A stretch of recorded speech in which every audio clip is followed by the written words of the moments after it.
শুভ সন্ধ্যা। কবিতা বাড়ির পক্ষ থেকে আজকের আমাদের নিবেদন ভালোবাসার নানা রং।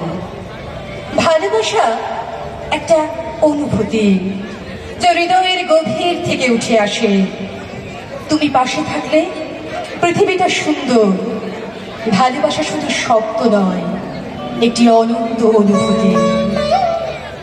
স্নেহ সবুজ দিন তোমার কাছে ঋণ, বৃষ্টি ভেজা ভোর, মুখ দেখেছি তোর, মুখের পাশে আলো, ও মেয়ে তুই ভালো, আলোর পাশে আকাশ, আমার দিকে তাকা, তাকায় যদি চোখ, একটি দিকে হোক, যে দেখি জ্যোৎস্নায় হরিণ হয়ে যায়, হরিণদের কথা জানুক নীরবতা, নীরব কোথায় থাকে, জলের বাকি বাকি, জলের দোষ না তো, হাওয়ায় হাত পাতো, হাওয়ার খেলা সে কি, মাটির থেকে দেখি, মাটির গুণ হবে, কাছে আসুক তবে, কাছে কোথায় দূর, নদী সমুদ্র, সমুদ্র তো দোনা, ছুঁয়েও দেখবো না, ছুতে পারিস নদী, শুকিয়ে যায় যদি, শুকিয়ে গেলে বালি, বালিতে জল ঢালি, সেই জলের ধারা, ভাসিয়ে নেবে পাড়া, পাড়ার পরে গ্রাম, বেড়াতে গেছিলাম,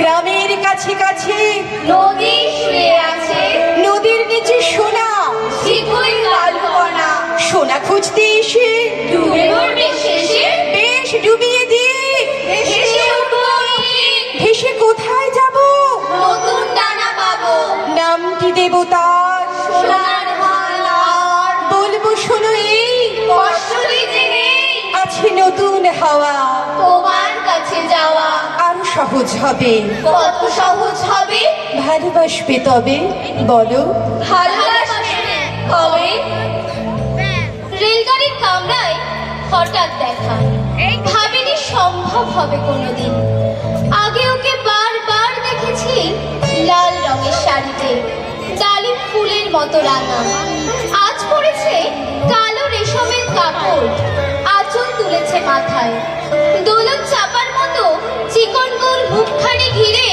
মনে হলো কালো রঙে একটি গভীর দূরত্ব ঘনিয়ে নিয়েছে নিজের চারিদিকে, যে দূরত্ব সর্ষে ক্ষেতের শেষ সীমানায় শালবনের নীলাঞ্জনে। থমকে গেল আমার সমস্ত মনটা, চেনা লোককে দেখলে অচেনার গম ফিরছে। হঠাৎ খবরের কাগজ ফেলে দিয়ে আমাকে করলে নমস্কার, সমাজবিধির পথ গেল খুলে, আলাপ করলেন শুরু, কেমন আছো, কেমন চলছে সংসার ইত্যাদি। সে রইল জানলার বাইরের দিকে চেয়ে, যেন কাছের দিনের ছোঁয়াচ পার হওয়া চাউনিতে। দিলে অত্যন্ত ছোট দুটো একটা জবাব, কোনোটা বা দিলেই না, বুঝিয়ে দিলে হাতের অস্থিরতায়। কেন এসব কথা, এর যে অনেক ভালো চুপ করে থাকা। আমি ছিলাম অন্য বেঞ্চিতে ওর সাথীদের সঙ্গে, একসময় আঙুল নেড়ে জানালে কাছে আসতে, মনে হলো কম সাহস নয়। বসলো মোর এক বেঞ্চিতে, গাড়ির আওয়াজের আড়ালে বললে মৃদু মৃদু সুরে, কিছু মনে করো না, সময় কোথা, সময় নষ্ট করবার, আমাকে নামতে হবে পরের স্টেশনে, দূরে যাবে তুমি, দেখা হবে না আর কোনোদিনই। তাই যে প্রশ্নটার জবাব এত কাল থেমে আছে শুনবো তোমার মুখে, সত্য করে বলবে তো? আমি বললেন বলবো।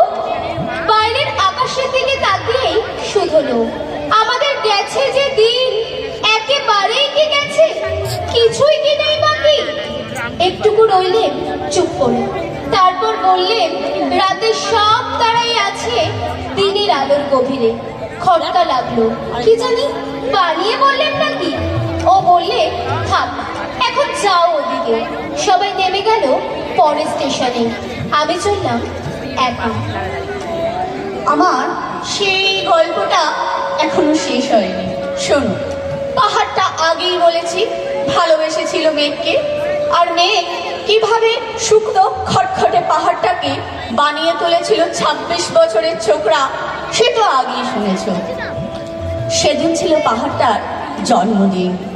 পাহাড় মেঘকে বললে আজ তুমি লাল শাড়ি পরে আসবে। মেঘ পাহাড়কে বললে, আজ তোমাকে স্নান করিয়ে দেবো চন্দন জলে।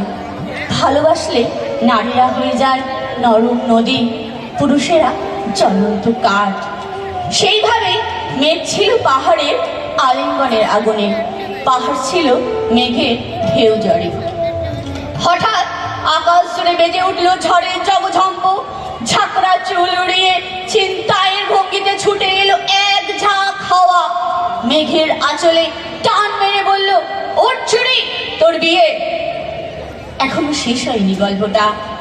বজ্রের সঙ্গে মেঘের বিয়েটা হয়ে গেল ঠিকই, কিন্তু পাহাড়টাকে সে কোনো দিনও ভুলতে পারল না।